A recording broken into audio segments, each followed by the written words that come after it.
With the rising threat of emerging infectious diseases, antibiotic resistance and climate change, it is imperative that we adopt a sustainable food system.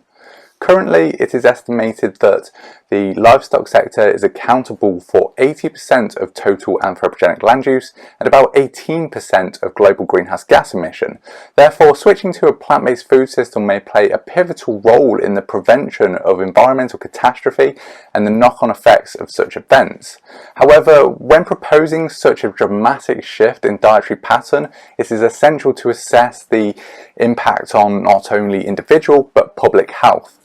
Since hypertension is the #1 risk factor for death and disability-adjusted life years worldwide, we decided to investigate the impact and effect of plant-based dietary patterns on blood pressure. Now, we know from observational data that vegetarians have lower blood pressure. However, we wanted to know whether or not complete eradication of animal products is necessary to see a significant reduction in blood pressure.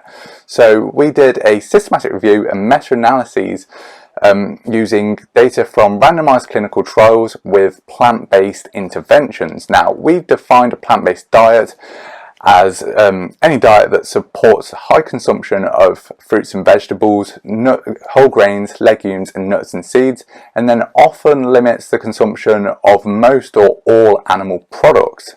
Now, we actually found 7 distinct diets that were used in the clinical trials, and these included the healthy Nordic diet, the high fruits and vegetables diet, the high fiber diet, the lacto-vegetarian diet, the DASH diet, Mediterranean diet, and the vegan diet. Now, the results of our meta-analyses showed that all of the diets caused a reduction in systolic and diastolic blood pressure. However, the DASH and vegetarian diets produced the largest effects. And this is a significant finding as it highlights the fact that complete eradication of animal products is not necessary to produce reductions and improvements in blood pressure. So essentially it means that any shift towards a plant-based diet is a good one. And in our article we discussed the potential mechanisms behind these results as well as the implications and barriers in the way of a plant-based food system.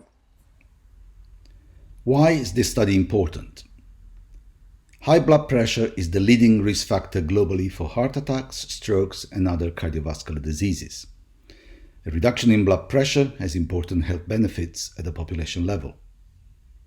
Unhealthy diets are responsible for more deaths and disability globally than tobacco use, high alcohol intake, drug use and unsafe sex all put together.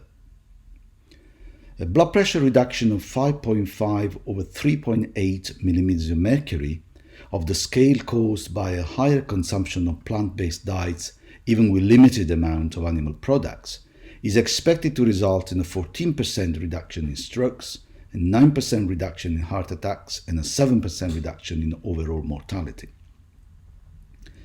The adoption of plant-based diet patterns would also play a role in global food sustainability and security.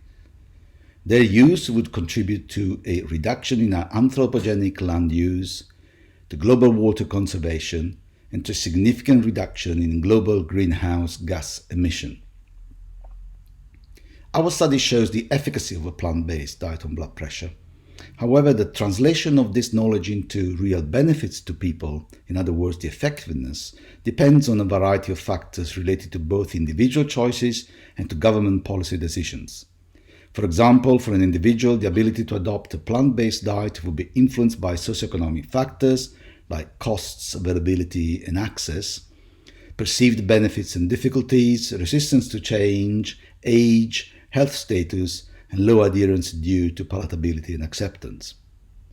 To overcome these barriers, we ought to formulate strategies to influence beliefs about plant-based diets, plan food availability and costs, multi-sectorial actions to foster policy changes focusing on environmental sustainability of food production, science gathering, and health consequences.